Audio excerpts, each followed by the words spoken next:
Madame, Monsieur, bonsoir, bienvenue dans le journal dont voici les titres. Le président de la République reçoit une mission du Fonds monétaire international, FMI.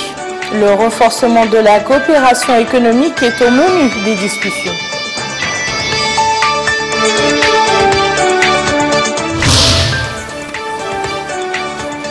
Au cours du Conseil des ministres, le président de la République instruit le gouvernement à prendre toutes les dispositions dans le cadre des programmes de développement des secteurs de l'agriculture et de l'élevage. Notre pays a enregistré en 2012 des bonnes performances marquées par la consolidation de la stabilité macroéconomique. C'est ce qu'a déclaré la mission du Fonds monétaire international. Et nous ouvrons ce journal par ce communiqué de la présidence de la République.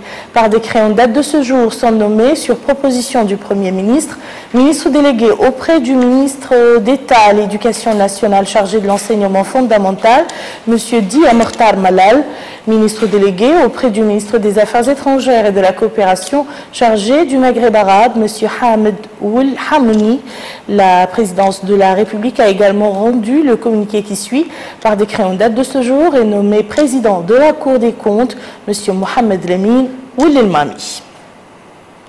Le président de la République, Mohamed Ould Abdel Aziz, a reçu en audience cet après-midi une mission du FMI, Fonds monétaire international, conduite par Mme Mercedes Vera Martin, en visite dans notre pays. L'audience s'est déroulée en présence du gouverneur de la Banque centrale de Mauritanie, M. Sid Ahmedou Lerès.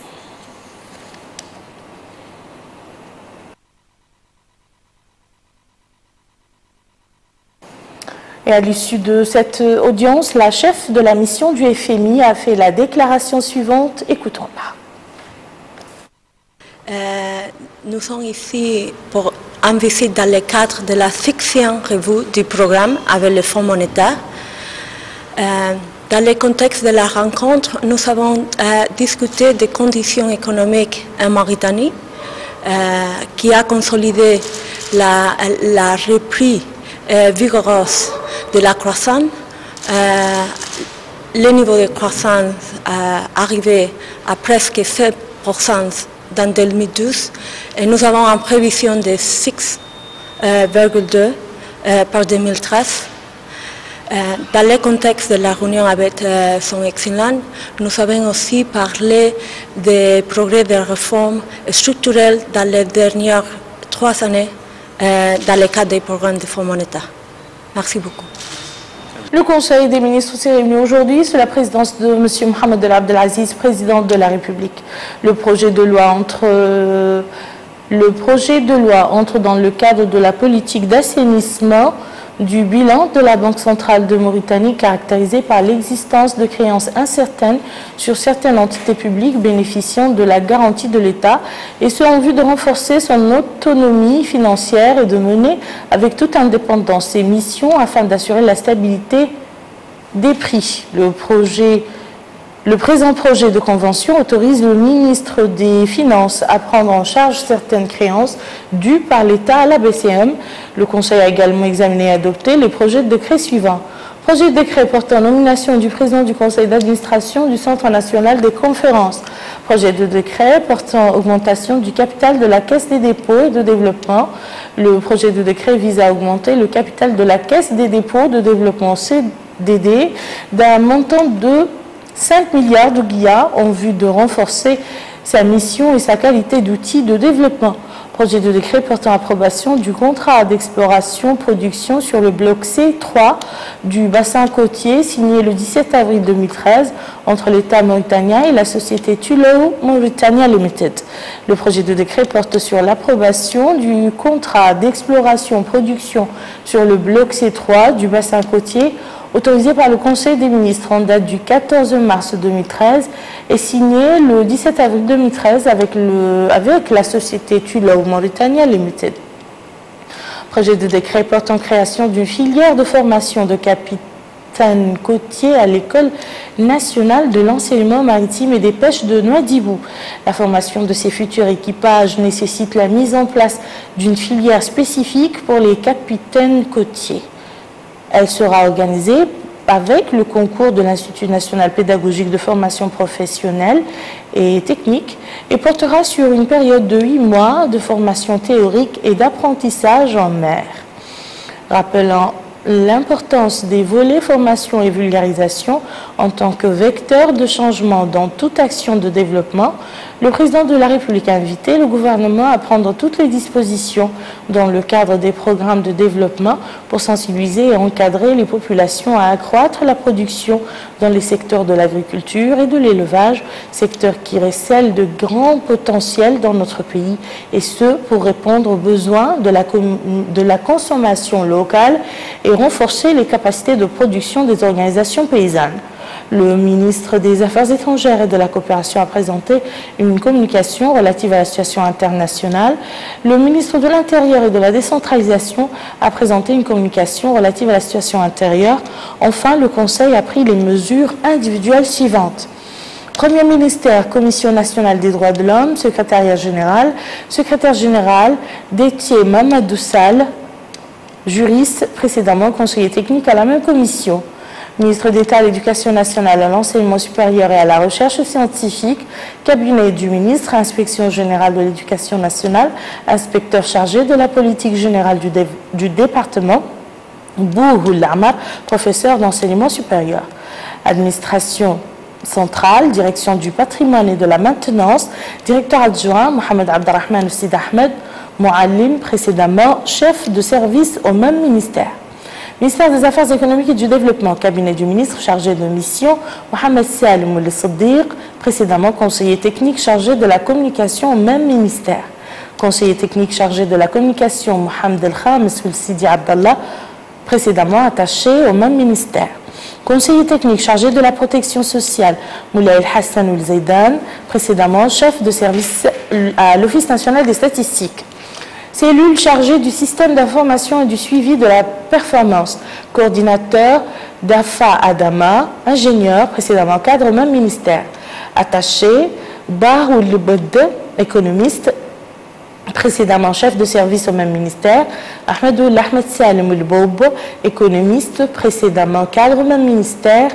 Administration centrale, direction générale des politiques économiques et stratégie du développement, direction chargée du suivi du cadre stratégique de lutte contre la pauvreté, directeur adjoint Damb Ould Sabar, ingénieur statisticien, précédemment chef de service au ministère du développement rural.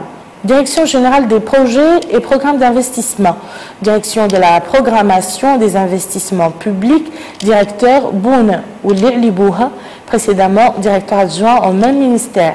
Direction suivi, évaluation des projets et programmes, cellule du suivi des audits de projets et programmes coordinateur, Abdrahim Ould Zain, précédemment cadre au même ministère. Direction générale de la promotion du secteur privé, direction du développement des investissements privés et de l'environnement des affaires, directeur adjoint Bab Ahmed Ould Khalifa, précédemment chef de service au même ministère. Précédemment établissement public, Office national des statistiques, directeur général adjoint Sadvi Ould Sidi Mohamed, précédemment cadre au même ministère. Ministère de la Santé, cabinet du ministre, Inspection générale de la santé, inspecteur Sidi Abdullah Ould Béchir, économiste de la santé. Administration centrale, direction de la médecine hospitalière, directrice adjointe, Dr Lal Moulati Ment Abdelmoumen. Établissement public, centre hospitalier de Nema, directeur adjoint, Dr L'Issaoui Salim Ould Sidi Mohamed, chirurgien, centre hospitalier d'Ayoun, directeur adjoint, Dr Mohamed Salik Ould Mohamed Lehbib, gynécologue, centre hospitalier de Kifa, directeur adjoint, Dr Ahmed Ould Sidi Mohamed Ould Daha, titulaire d'un diplôme en santé publique, centre hospitalier de Tijigja, directeur, Dr Fadl Ould Mohamed Fadl, titulaire d'un diplôme en santé publique. Centre hospitalier de Seyli Babi, directeur Dr Abou Harounade, chirurgien. Directeur adjoint Dr Gay Mohamed Lemine, gynécologue. Centre hospitalier d'Alag, directeur Dr Mohamed Lemine Oussidi, titulaire d'un diplôme en santé publique. Directeur adjoint Dr Sid Ahmed Oulil-Boukhati, chirurgien. Centre hospitalier d'Atar, directeur Dr Abdallahi Oulil-Hmiyad, chirurgien. Centre hospitalier Cheikh Zayed, directeur adjoint Dr Brahim Oul-Ahmed, chirurgien. Ministère du Développement rural, Administration centrale, Direction de la recherche, de la formation et de la vulgarisation. Directeur adjoint Kamara Bouyagui, ingénieur principal, agronome.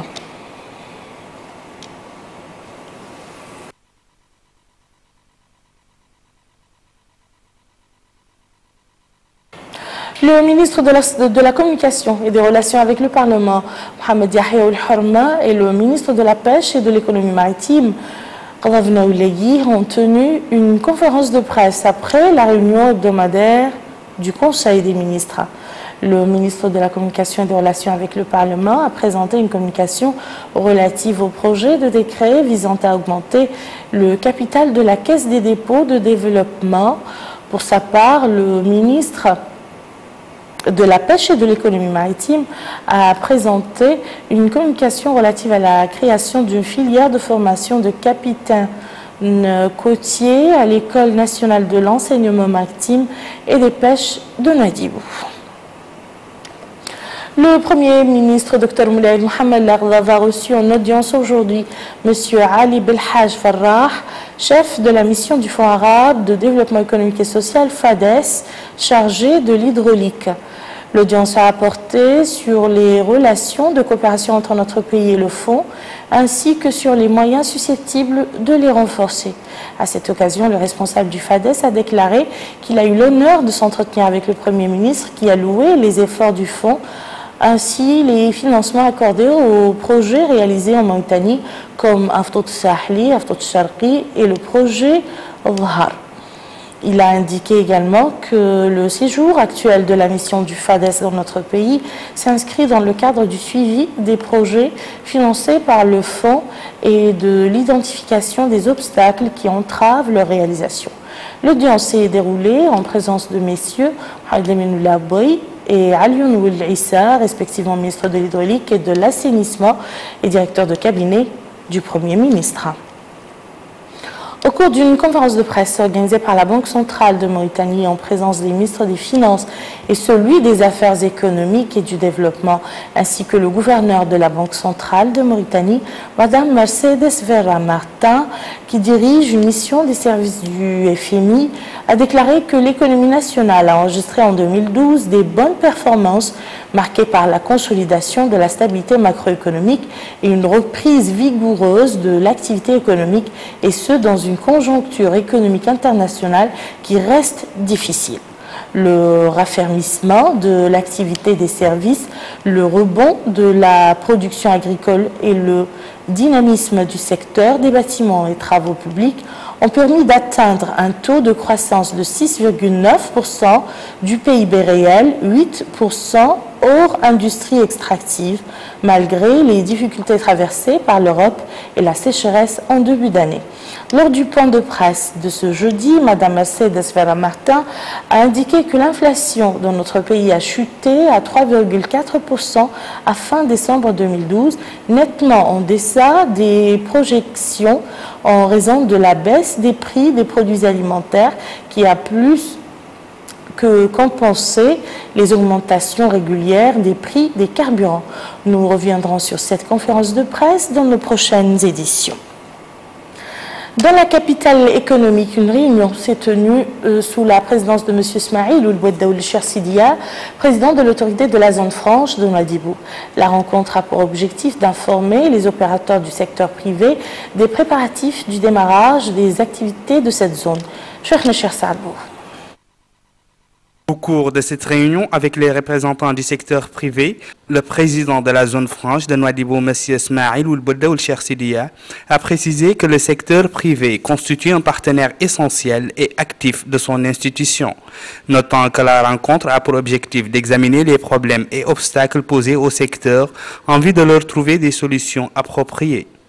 Il a aussi rappelé le but pour lequel la zone franche a été créée et qui vise à drainer les investissements et de faire de Nouadhibou un pôle économique international. À noter qu'en plus d'attirer les investisseurs, le but de cette institution est d'encourager le développement du secteur privé et développer les infrastructures afin de faire de la capitale économique un pôle de compétitivité au service d'un développement économique et social durable et viable. Ensuite, la délégation s'est informée sur les moyens logistiques mis à la disposition de la commune de Nouadhibou pour que cette dernière puisse assurer convenablement sa mission. Toujours dans le cadre de sa visite d'information, le directeur général de l'Agence nationale Tadammoun pour la lutte contre les séquelles de l'esclavage, pour l'insertion et la lutte contre la pauvreté a passé en revue au cours des réunions qu'il a présidées en Assaba et au Guidimara avec les responsables régionaux, les représentants de la société civile et les acteurs, les objectifs pour lesquels l'Agence Tadammoun a été créée. Compte rendu de Seyre Sidibé. Dans les localités de Zraïgat et Hassi Sidi au Guidimaka, le directeur général de l'Agence nationale Tadammoun pour la lutte contre les séquelles de l'esclavage, pour l'insertion et la lutte contre la pauvreté a tenu des réunions avec les populations locales. À cette occasion, Maître Hamdi Oulmarjoub a expliqué les objectifs de cette nouvelle institution qui a pour but de lutter efficacement contre la pauvreté et d'accompagner les personnes victimes des séquelles de l'esclavage en vue de leur meilleure insertion dans la société. Maître Hamdi Oulmarjoub a précisé que la lutte contre la pauvreté exige l'étude de plusieurs variables politiques, sociales et historiques. En Assaba, c'est quasiment le même décor. Là aussi, Maître Hamdi Oulmarjoub a rencontré les populations locales. Au cours d'une réunion, il leur a expliqué les tenants et aboutissants de la mission de sa nouvelle institution, éradiquer les séquelles de l'esclavage, aider les victimes à recouvrer leurs droits et dignités, entre autres, à travers des actions multiformes. Les habitants de Garala et de Garafeli ont écouté avec une oreille attentive le directeur général de l'agence Tadammoun qui a indiqué qu'ils seront associés en amont comme en aval de tout projet de développement qui les concerne afin de recueillir leur avis essentiel pour l'élaboration de politiques justes, durables et pertinentes. Et pour terminer sa visite, Maître Hamdi Oulmarjoub a visité à Kankossa une exploitation expérimentale agricole. Deux sessions de formation sur les procédures de passation des marchés publics viennent d'être organisées par l'autorité des marchés publics. La première a profité aux membres des commissions des passations des marchés et la seconde au cadre du ministère des Finances. Récit de Salem Majbour Salem. La session qui vient de s'achever à Nouakchott a profité aux membres des commissions de passation des marchés publics en Mauritanie. Organisée à l'initiative de l'autorité de régulation des marchés publics, la rencontre a duré 2 semaines de travaux intenses. Objectif initier les participants aux techniques de préparation et de réception des dossiers en relation avec les procédures de passation des marchés publics. L'arsenal juridique aura été le sujet dominant au cours de la session de formation, comme le précise le directeur général de l'autorité de régulation des marchés publics, Ahmed Salem Mouletabar. L'atelier visait à vous permettre de mieux maîtriser l'arsenal juridique relatif aux marchés publics, en particulier en ce qui concerne les aspects de publicité, les aspects de programmation, les aspects de préparation des DAO, ainsi que l'évaluation, l'attribution et le suivi de l'exécution des marchés. Nous espérons qu'à travers cet atelier, et notamment à travers les échanges entre vous et le formateur, vous êtes mieux armés pour maîtriser les tâches quotidiennes qui vous sont dévolues dans le domaine de la passation des marchés publics. Les cadres du ministère des Finances étaient également à l'école de formation de l'autorité de régulation durant 14 jours et autour des thèmes quasi identiques. Là, il s'agissait de savoir comment maîtriser les différents mécanismes de procédure de passation des marchés publics. Le directeur général de l'autorité de régulation devait à cette occasion souligner l'importance de l'atelier. Un atelier qui entre dans le cadre de la nouvelle stratégie dite de transparence élaborée par l'autorité de régulation des marchés publics. L'un des participants revient sur la teneur des exposés qui ont servi de matière à débat durant la session. سيداتي ولزين والأطباء administrateurs de régie financière à la direction générale du budget. Cet atelier de formation sur les procédures de passation des marchés publics nous a permis de suivre des exposés sur le cadre légal et réglementaire des marchés publics, sur les textes réglementaires qui sont essentiellement la loi 2010-044 du 22 juillet 2010 portant code des marchés publics, sur les principes généraux consacrés par la réforme, qui sont la liberté d'accès à la commande publique, l'égalité de traitement des candidats, la transparence des procédures et la séparation des fonctions de passation, de contrôle et de régulation des marchés publics. Les sessions qui viennent d'être organisées s'inscrivaient dans le cadre d'un plan de formation triennal 2012 et 2014 mis en œuvre par l'autorité de régulation des marchés publics en faveur des acteurs intervenants dans ce domaine. Coup d'envoi hier au complexe olympique de Nouakchott à l'occasion de la Fête internationale du travail, des travaux de la deuxième session de la foire de création dans le domaine de l'artisanat. Cette session a été l'occasion pour les exposants de mettre en avant leurs produits, montrant ainsi la diversité culturelle de notre pays. Abdelrahman Hamad. Articles artisanaux exposés à la foire d'innovation artisanale mauritanienne traduisent l'existence d'un patrimoine culturel riche qui nécessite quelqu'un pour les dépousser. Et pour ce faire, la Fédération régionale de l'artisanat et des métiers a organisé cette foire pour mettre en valeur ce patrimoine et pour sensibiliser sur son importance. Dans un mot pour l'occasion, la chargée de mission au ministère du Commerce, de l'Industrie, de l'Artisanat et du Tourisme a indiqué que l'organisation de cette foire s'inscrit dans le cadre des festivités marquant la célébration de la Fête internationale des travailleurs. Madame Mali Mintsidi a estimé que cette manifestation aura une incidence positive sur le développement de la production artisanale nationale et cela facilitera l'accès de cette production aux marchés internationaux. Pour sa part, le président de la Chambre de l'artisanat et des métiers, M. Emilou Oulval, a apprécié les efforts des autorités publiques visant à promouvoir ce secteur vital, exprimant sa disponibilité d'accompagner la politique nationale, soutenant les industries nationales pour qu'elles puissent être compétitives dans les marchés internationaux. De son côté, la présidente de la Fédération régionale de l'artisanat et des métiers a mis en exergue l'importance de cette foire pour la production artisanale. Le sens de cet instant exprime l'espoir et la hausse d'ambition du fait que nous sommes la première fédération artisanale qui prend l'initiative d'organiser pour la deuxième fois consécutive une foire de cette envergure dans l'intérêt bien compris de l'ensemble des coopératives artisanales féminines de la wilaya de Nouakchott. Les stands de cette foire qui ouvre ses portes devant les visiteurs 3 jours durant comprennent des expositions de différents chefs-d'œuvre fabriqués par des innovants mauritaniens. Le siège du Parti Sahab de Nouakchott a abrité ce matin un colloque politique sur les défis sécuritaires que rencontre la nation arabo-islamique.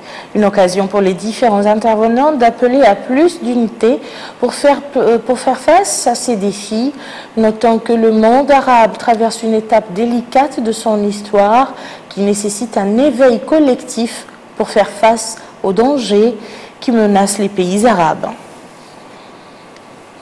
Dans l'actualité internationale, le gouvernement tchadien a annoncé hier dans un communiqué avoir arrêté des individus ayant tenté de mener une action de déstabilisation du pouvoir, parmi lesquels un député d'opposition.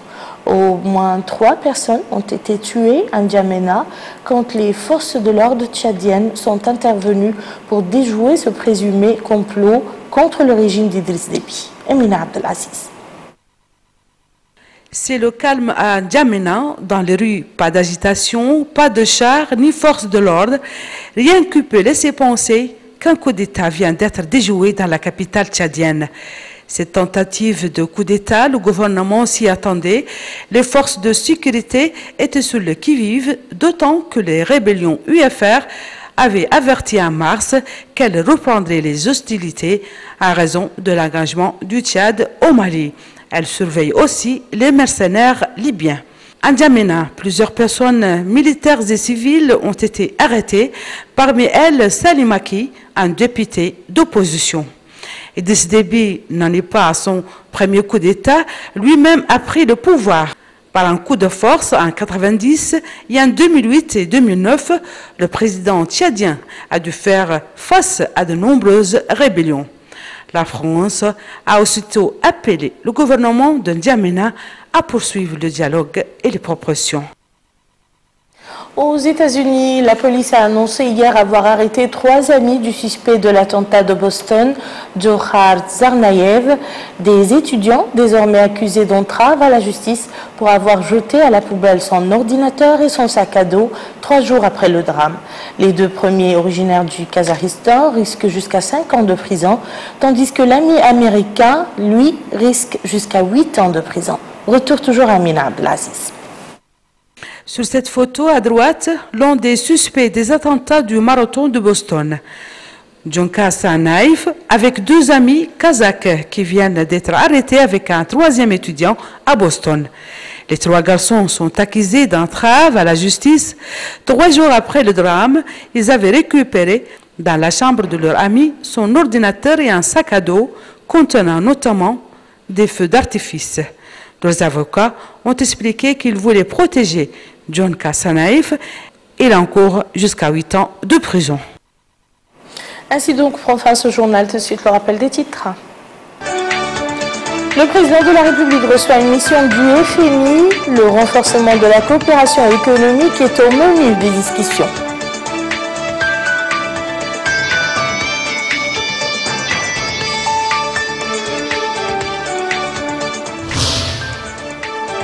Au cours du Conseil des ministres, le président de la République instruit le gouvernement à prendre toutes les dispositions dans le cadre des programmes de développement des secteurs de l'agriculture et de l'élevage.